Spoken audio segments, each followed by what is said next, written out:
The dinner rush at Maple Street Diner had turned the small place into a storm of clattering plates, ringing coffee mugs, and impatient voices. But in the far corner booth, Ethan Carter noticed only one thing: the way the young waitress kept her shoulders tense every time the man in the expensive charcoal suit snapped his fingers. Ethan had spent years learning how fear looked before it reached someone's eyes. In combat, it came a split second before gunfire. In ordinary life, it appeared just before someone crossed a line they thought nobody would stop. Across from him, his 8-year-old daughter Lily was carefully drawing smiley faces in ketchup on her fries when the sharp sound of a plate crashing onto the floor sliced through the room. Every head turned. The waitress had stumbled backward, a tray slipping from her hands after the suited man stood up so abruptly his chair slammed against the tile. Porcelain shattered across the floor. Coffee splashed over her apron. "How hard is it to bring a simple order without embarrassing yourself?"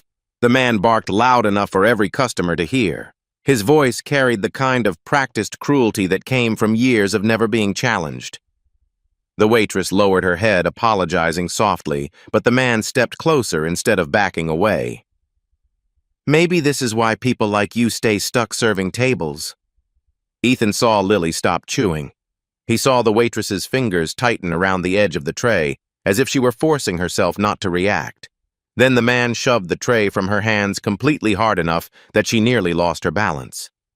"Dad," Lily whispered, her voice small already, knowing that tone in her father's silence. Ethan rose slowly from the booth, every muscle in his body tightening with the old instinct he had spent years trying to bury. His boots scraped the diner floor, drawing attention before he even spoke. The suited man turned, annoyed at being interrupted by someone wearing a faded work jacket and carrying exhaustion in his face. Ethan stopped between him and the waitress. His voice came low, calm, dangerous enough that even the cooks behind the counter froze. "You don't touch her again."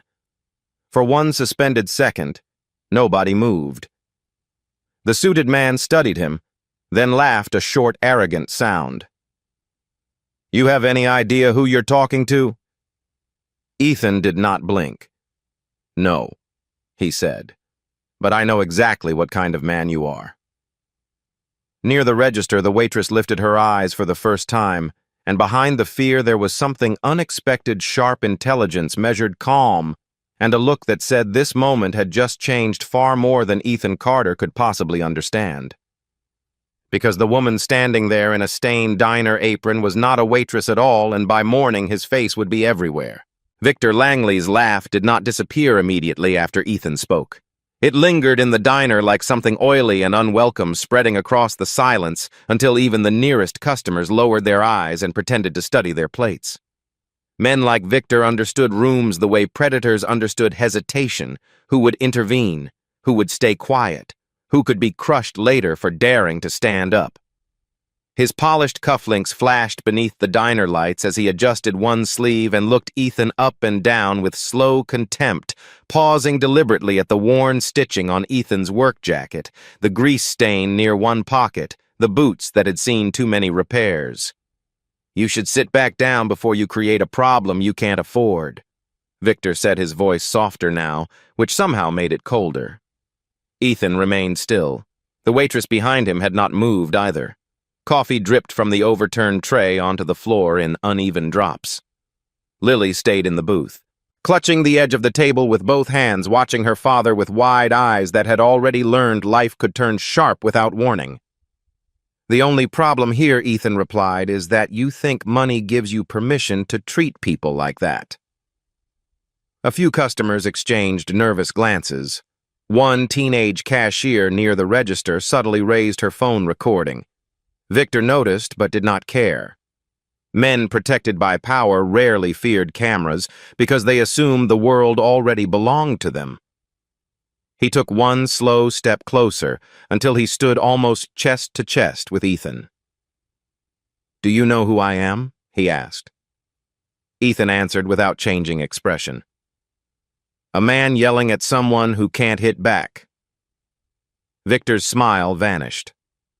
"I oversee 12 properties in this county. This diner exists because my company chooses not to bury this block in legal fees. The owner, a gray-haired man named Walter, hurried out from behind the counter, panic written across his face. "Mr. Langley." "Please, there's no need." Victor raised one hand and silenced him without even turning. "Then maybe your customers should remember where they are." The waitress finally spoke, her tone quiet but controlled. "Sir, I said I was sorry. I'll replace the order." Victor glanced toward her with theatrical disgust. "No, what you'll do is learn there are consequences when incompetence wastes my time." He reached toward the front of her apron as if to yank off the name tag pinned there, and Ethan's hand caught his wrist before contact. Fast, precise, instinctive.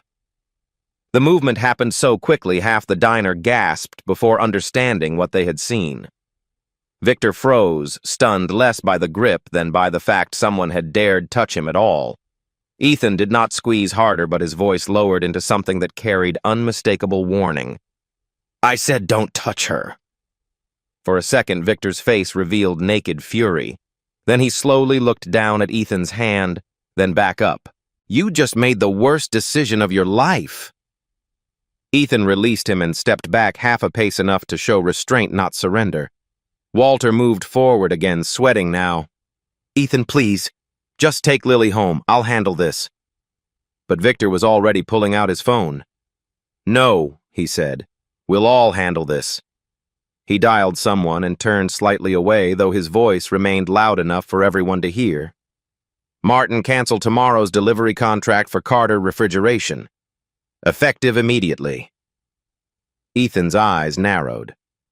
What? Victor ended the call and looked almost amused now. "You service 2 of our regional kitchens, don't you?" "Not anymore." Lily slid from the booth, frightened now. "Dad." Ethan felt something cold hit his chest. Those 2 contracts covered nearly half his monthly rent. Walter looked horrified. "Victor, that's not necessary. Everything is necessary when people forget their place." The waitress stepped forward. "This has nothing to do with him." Victor ignored her and pointed toward Ethan as if issuing sentence. "By tomorrow afternoon, every contractor in this district will know exactly why they should avoid hiring him." Ethan's jaw tightened, but he refused to show Victor the damage those words had done.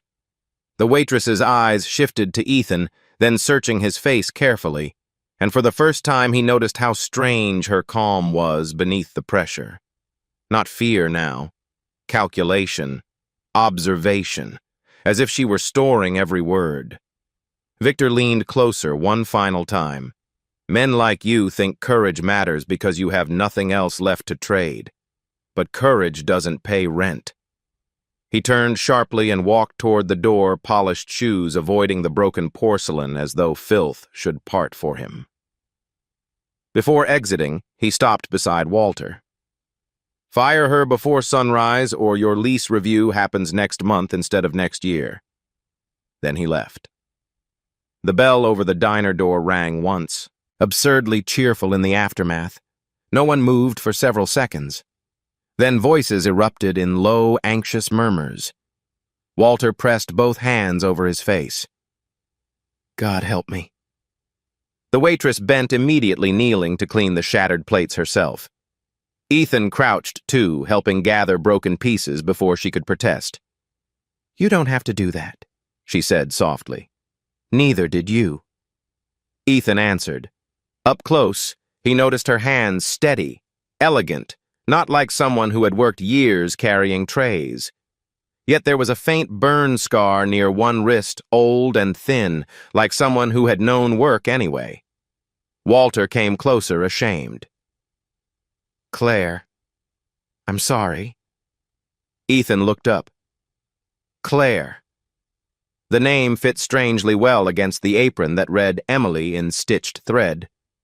She gave Walter a quick look that silenced his guilt. "It's all right."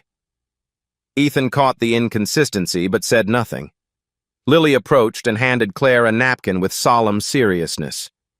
"You shouldn't cry because he was mean," Lily said. Claire blinked, surprised, then smiled faintly, the first genuine expression Ethan had seen on her face. I wasn't planning to. Good, Lily said. My dad gets mad when people are mean. That nearly made Ethan laugh despite the knot in his chest. Walter cleared his throat awkwardly. Ethan, about those contracts. Ethan stood slowly. Say it. Walter hated himself for what came next. Victor owns half the commercial leases around here. If he calls people, listen.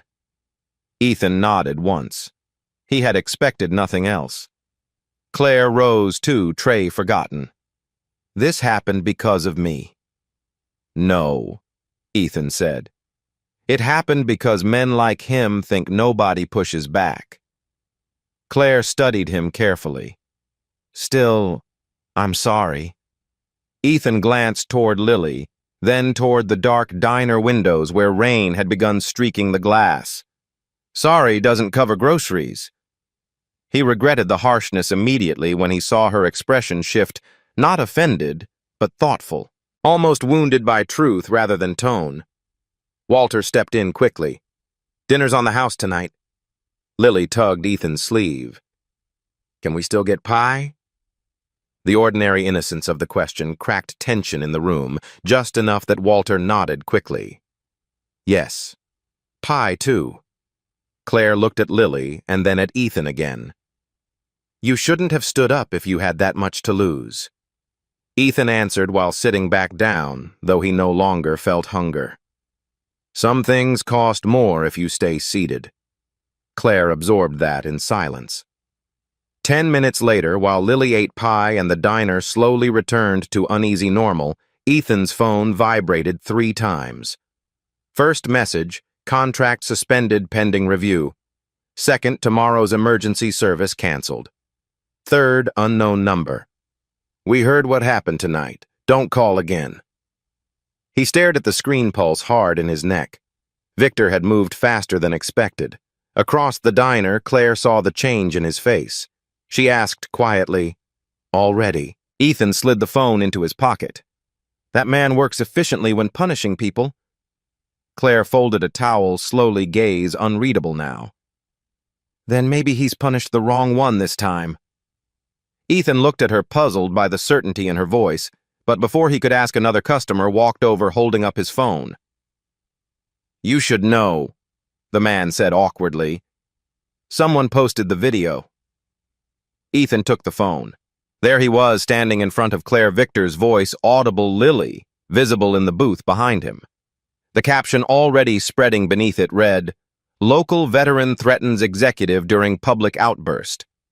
Comments were multiplying by the second. Some praised him. Others called him unstable. Some recognized Victor immediately. Ethan handed the phone back without expression, but inside he felt the first real warning that tonight was not ending inside this diner. It had only begun. Outside, a black sedan remained parked across the street longer than necessary, engine running unseen by most of the customers. Claire noticed it through the rain. Her face changed almost imperceptibly. She removed the fake name tag from her apron and slipped it into her pocket. Ethan caught that too. Emily, he asked. She met his eyes for 1 second too long before answering. Temporary name. Why use one? Her answer came calm, careful, impossible to read. Because sometimes the truth tells you less than disguise. Then the sedan's headlights brightened, and Claire knew Victor had already made another call, one that had nothing to do with dinner, and everything to do with what Ethan Carter had just stepped into without realizing whose war he had entered. Ethan barely slept that night. By dawn, the rain had stopped, but the silence inside his small rented house felt heavier than the storm had. The kitchen table was covered with unpaid bills. Lily's school drawings and the old service notebook where he still wrote every contract by hand because he distrusted apps that failed when people needed them most. At 6:14 in the morning, his phone rang before he had even finished making coffee. It was Mrs. Donnelly, owner of the bakery he serviced every second Tuesday. Her voice sounded apologetic before she spoke a single word which told him everything. Ethan. I'm sorry. My landlord called before sunrise. He said if I keep using you, my lease inspection gets moved up. Ethan leaned one hand against the counter and stared at the cracked tile floor. You don't need to explain. You're a good man. Good doesn't fix compressors, he answered quietly, then ended the call before sympathy could become harder to bear than insult. By 7:30, 3 more cancellations arrived. By 8, the video from the diner had crossed local news pages. The headline had changed again: Former Marine confronts corporate executive in heated restaurant incident. Someone had found an old photo of Ethan in uniform. Someone else had found an article about his honorable discharge after a combat injury. By 9, the comments had become uglier. Anger issues. Another unstable veteran. Where was security? He turned the phone face down when Lily walked into the kitchen in her school uniform backpack hanging from one shoulder. Are we still okay? She asked softly, because children always knew when adults lied before breakfast. Ethan forced a smile that did not reach his eyes. We're still standing. Lily studied him unconvinced. That means no. Before he could answer, a black SUV slowed outside his house, idled for 3 seconds, then drove away. Ethan noticed the tinted windows. He said nothing, but his military instincts filed it away immediately. After dropping Lily at school, he headed to his first remaining service job across town, only to find the gate locked and a printed notice taped to the fence: contract terminated. No signature, no explanation, just finality. He crumpled the paper in one fist and turned, when another vehicle rolled into the lot, a silver sedan he recognized from the diner parking lot. Claire stepped out wearing dark jeans, a simple beige coat, and sunglasses, looking nothing like the waitress from the night before, except for the same measured calm in her posture. Ethan stared at her irritation rising before gratitude had a chance. You tracked my address? Claire removed the sunglasses slowly. Your truck has your business name painted across the side. So now what? More apologies. No, she said. A warning. Ethan crossed his arms. I've had enough warnings for one day. Claire looked toward the empty street before speaking. Victor Langley doesn't stop after humiliation. He escalates until people either submit or disappear from his way. Ethan gave a short, bitter laugh. I noticed. The SUV outside your house, she asked. His expression hardened. That was him. Probably security contractors he uses when intimidation needs distance. Ethan stepped closer. Who are you, really? Claire did not answer immediately. Instead, she looked at the termination notice in his hand.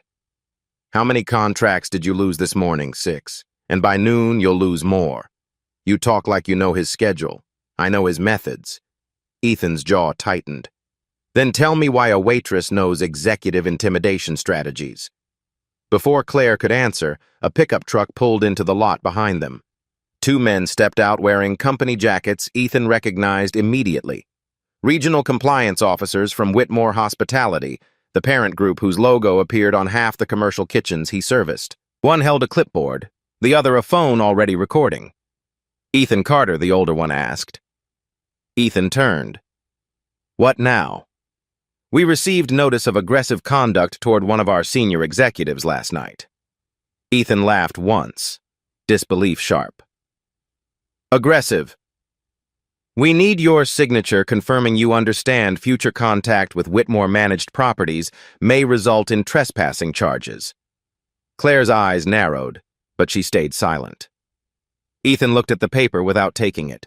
He shoved her. The man glanced toward Claire as though she were invisible. The employee involved filed no complaint. Ethan turned toward Claire sharply. Employee. She still said nothing. The younger officer finally noticed her properly, then froze for half a second. It was tiny, but Ethan caught it. Recognition. Fear. The older man noticed too late. Miss Claire lifted one hand and stopped him. Her voice changed completely when she spoke colder, sharper, stripped of every softness from the diner. Continue, she said. Both men immediately straightened. Ethan felt the shift before understanding it. The older officer swallowed. We were instructed by Victor, Claire asked.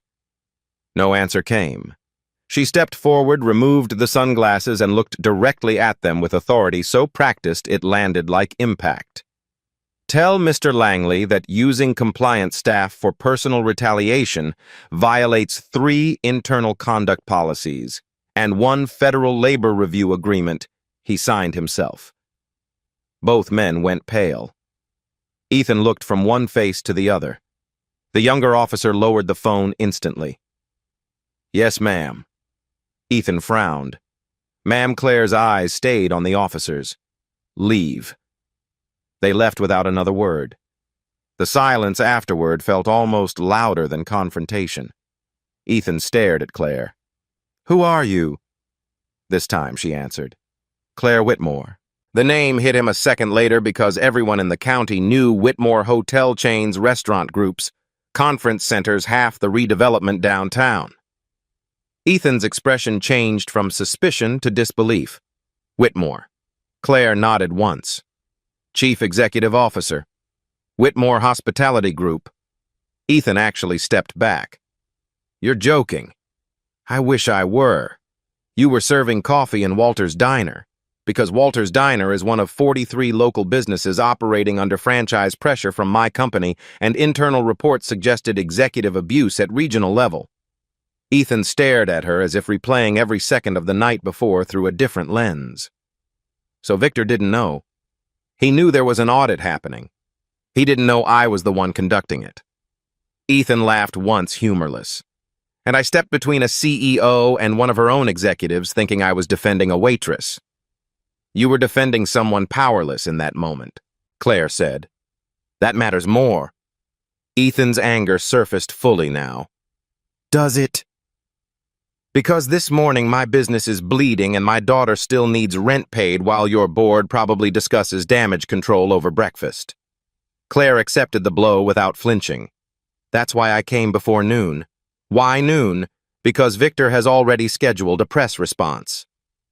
Ethan's phone vibrated exactly then. Claire looked at it but said nothing. Ethan opened the message. A local news alert: Whitmore executive claims veteran threatened staff during alcohol-fueled incident. Ethan looked up slowly. Alcohol. He's moving faster than I expected, Claire said quietly. He's building a narrative before I can stop him. Ethan folded the phone shut. And where exactly do I fit in your corporate war? Claire's answer came low and honest for the first time. You weren't supposed to. Before he could answer, another car approached fast. This one black, expensive, deliberate. Victor himself stepped out, coat immaculate, smile restored, like last night had been theater under his control. He looked first at Claire, then Ethan, then the termination notice on the ground. Well, Victor said, now, this is disappointing. Ethan instinctively moved half a step forward, but Claire raised one hand slightly without looking at him. Victor ignored it. Claire, if you intended secrecy, perhaps don't reveal yourself in industrial parking lots. Ethan looked sharply at her. Victor continued, amused. And you, he said to Ethan, must feel special. A full executive escort this early. Ethan said nothing. Victor adjusted his cufflinks exactly as he had in the diner. Let me save everyone time. The board already received your audit summary, Claire. Half of them believe your methods damaged investor confidence more than any internal complaint I ever could. Claire's expression remained unreadable, and half Victor smiled. Half are waiting to see whether your judgment includes protecting unstable men with public anger problems. Ethan took one step forward now. Say unstable again. Victor welcomed the reaction. There it is. He turned slightly toward Claire. You see, cameras adore this. Claire's voice sharpened. Leave Victor. But Victor had not come to argue. He came to wound. By tonight, every parent at Lily Carter's school will know her father threatened a senior executive in front of a child. Ethan froze. Claire's face hardened instantly. You used school records. Victor shrugged. Public enough when contracts overlap with county donors. That was the moment Ethan's restraint almost broke, not from insult, but because Victor had spoken Lily's name. Claire stepped between them before the distance vanished. Her voice dropped into something dangerous enough that even Victor recalculated. If you drag his daughter into this again, I will personally sign the internal criminal referral. Victor looked at her for a long second, then smiled with that same poison-polished calm. Then perhaps you should decide whether he is worth the board seat you're about to lose. He returned to his car and left. The sound of tires faded. Ethan exhaled hard through clenched teeth. Claire remained still, watching the road until the car disappeared entirely. Then she finally said what neither of them had wanted to admit. This stopped being about last night the moment he realized you were not afraid of him. Ethan looked at her, anger now tangled with something heavier. Then tell me the truth, Claire. If I hadn't stood up in that diner, would you still have exposed him? Claire met his eyes. Yes. A pause. But not this fast. Ethan looked toward the school clock tower in the distance, already imagining whispers reaching Lily before lunch. Then congratulations, he said quietly. Your truth just moved into my house. By late afternoon, Ethan Carter understood that public humiliation had a different weight when it arrived quietly. No one shouted at him in the grocery store. No one confronted him in the street. Instead, people looked twice, whispered once, then pretended they had not recognized him from the morning headlines. The local news stations had looped the diner footage so many times that even the freeze frame they chose felt deliberate. Ethan standing rigid, jaw tight. Victor Langley perfectly positioned to appear calm and threatened. Someone had edited out the moment Victor shoved Claire's tray. Someone had muted the line where Victor insulted her. What remained was a cleaner lie, one polished enough for broadcast. Ethan felt it most when he arrived early at Lily's school and saw two mothers near the gate glance at him, then lower their voices. Lily came out carrying her backpack against her chest, smiling at first until she noticed his face. What happened? She asked quietly. Ethan knelt to her level. You remember how I told you some people tell stories that help themselves? Lily nodded. They're doing that? Yes. She thought for a second. Then why don't you tell yours louder? The simplicity of it almost hurt. He smiled despite himself, but the smile faded when Claire's black sedan appeared again across the street. This time she stayed inside until Lily had climbed into Ethan's truck. Only when Ethan crossed the road did she step out holding a tablet and a folder thick with printed documents. She looked less like the woman in the diner now, and fully like someone who belonged behind boardroom glass hair, tied back navy coat, sharp against the fading light, every movement precise. The board called an emergency meeting tonight, she said without greeting. Ethan folded his arms. And somehow I'm supposed to care. Claire handed him the tablet.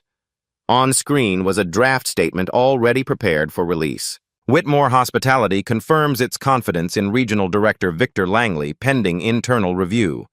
The company also condemns all public threats against leadership personnel. Ethan read it twice, then looked up. They're protecting him.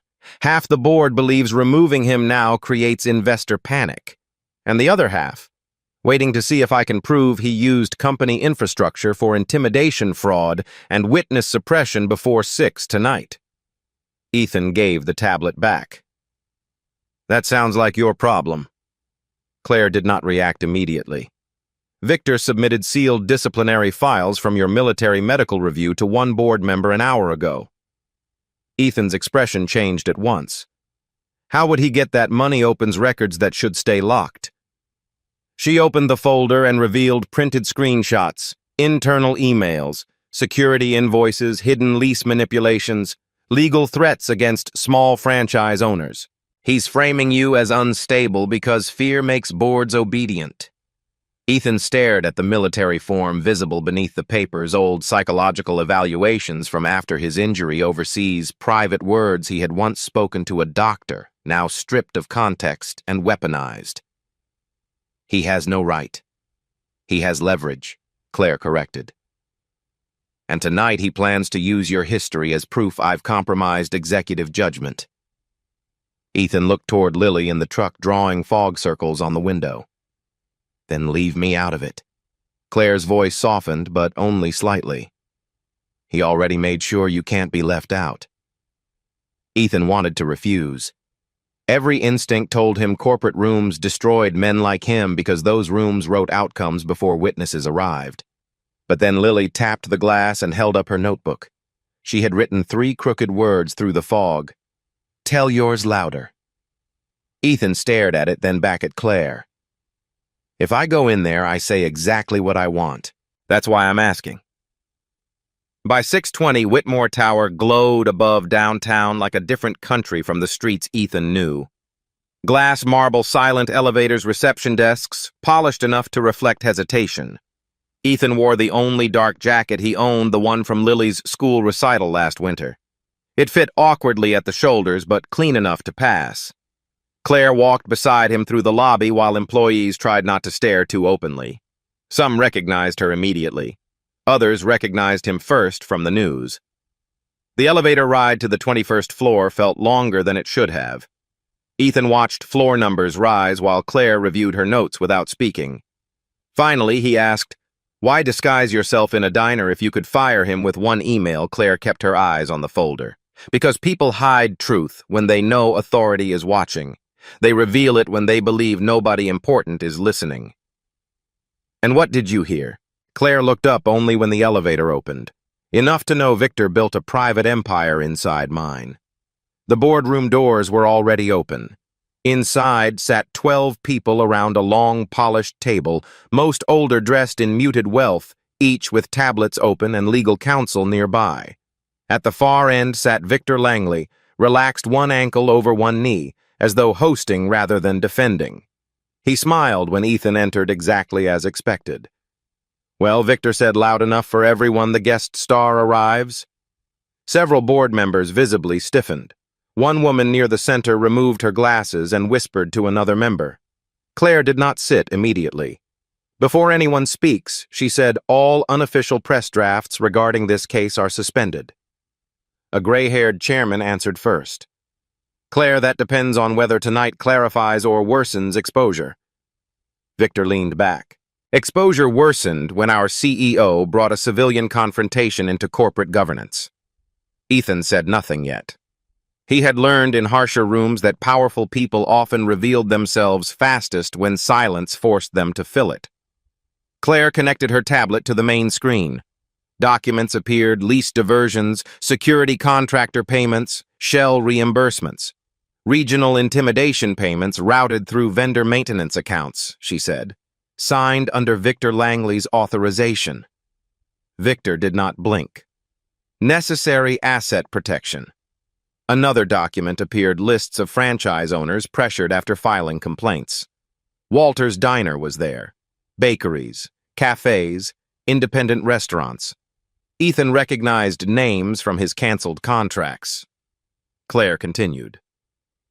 43 businesses threatened through lease acceleration if they reported labor abuse. Victor finally leaned forward.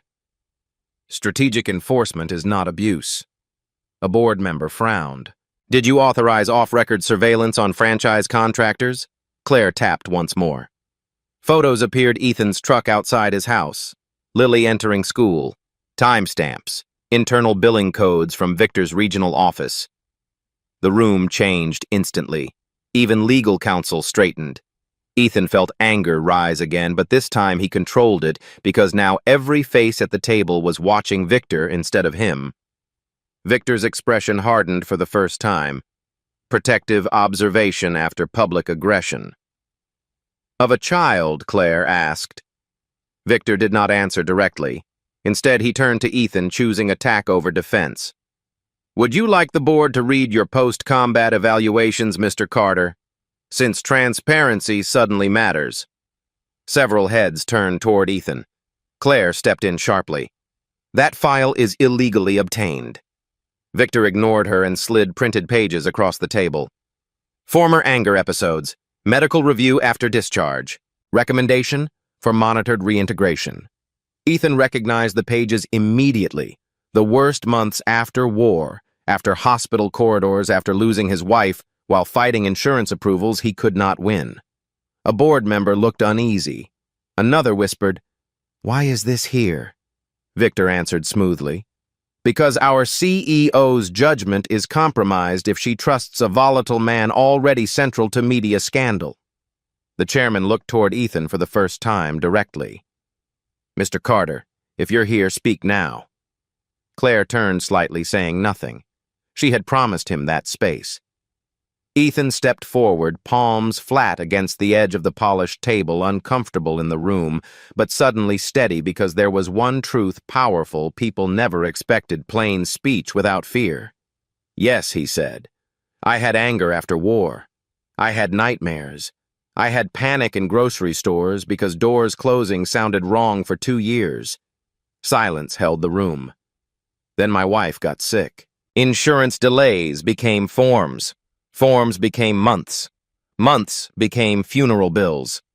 Victor shifted, slightly impatient now because Ethan was not collapsing under the weight of disclosure. Ethan continued. "So if you want to call me unstable because I stood up when a man shoved someone weaker than himself, do it honestly. Say the part where your executive touched a woman in public because he thought nobody would stop him."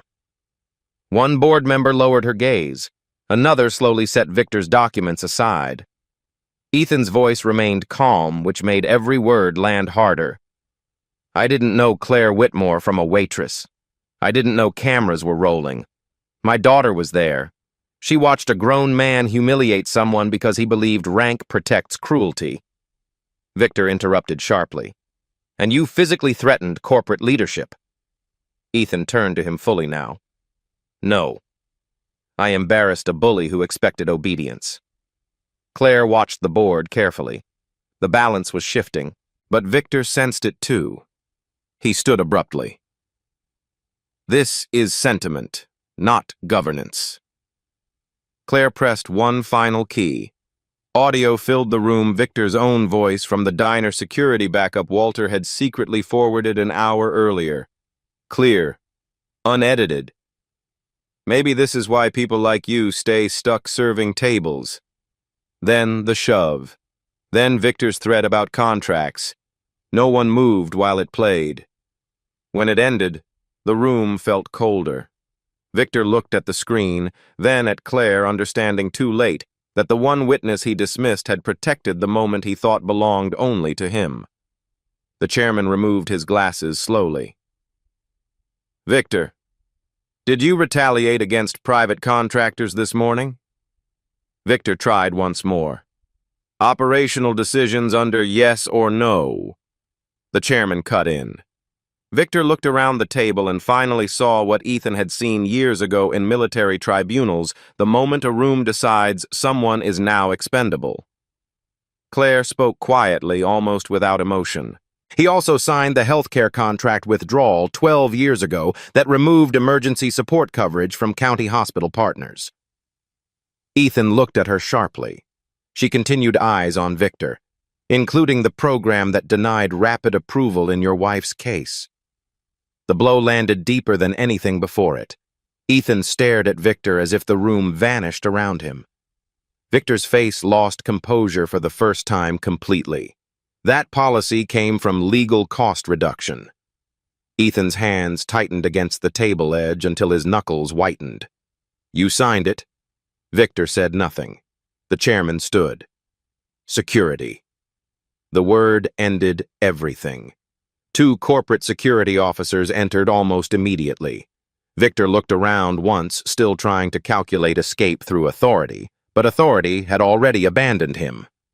As they approached, Ethan finally spoke one last time, not loud, but enough for the room to hold it. "Power doesn't create character. It only removes the mask." No one answered because no one could improve the sentence after what they had just watched collapse.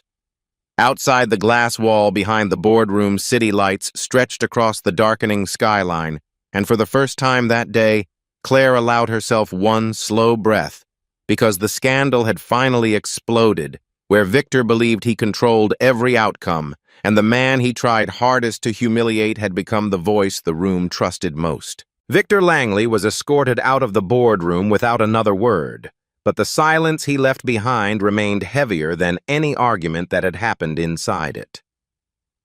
No one rushed to speak after the doors closed. The board members who had spent years protecting numbers now stared at the evidence on the screen, as if seeing their own company for the first time, without polished reports hiding the cracks. Claire Whitmore stood near the head of the table, shoulders straight, yet the exhaustion in her eyes had finally surfaced. The chairman cleared his throat and quietly announced an emergency suspension of all regional contracts tied to Victor's office, a full audit of every intimidation complaint, and immediate protection for affected franchise owners.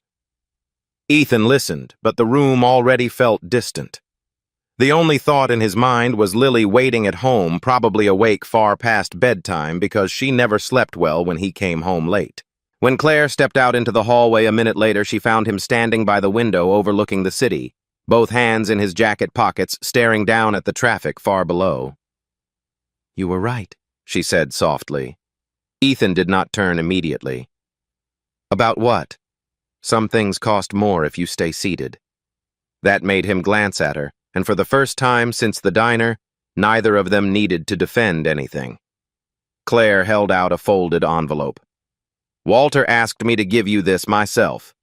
Inside was a new service agreement, Whitmore Hospitality Countywide Emergency Refrigeration Maintenance, 1 full year guaranteed, signed personally by Claire. Ethan looked at it, then back at her. "You don't need to fix everything with contracts." "I know," Claire answered. "That one isn't charity. Walter sent your work reports from the last 4 years. Apparently, everyone trusts you more than they trust my maintenance department." A faint smile finally touched Ethan's face. Small, tired, but real. Later that night, Claire drove with him back to Maple Street Diner. Walter had kept the lights on, though the sign said closed. Inside, Lily sat in the booth from the night before, half asleep, coloring with broken crayons. The moment she saw Claire, she sat up straight. So Lily asked seriously, "Are you still a waitress, or are you the boss now?" Claire laughed softly, sitting across from her. "Tonight? Maybe both." Lily considered that carefully, then pushed one crayon toward her as if that settled everything. Ethan watched them from the counter while Walter poured fresh coffee in silence. Outside, the town was still talking. The news was still spinning headlines, and tomorrow would bring new problems. Neither wealth nor courage could erase overnight. But inside that small diner, under warm yellow light and the smell of pie cooling near the register, the noise finally felt far away. For the first time in a long while, Ethan did not feel like life was waiting for the next blow. He simply stood there listening to Lily laugh again, and somehow that sound mattered more than everything that had broken before it.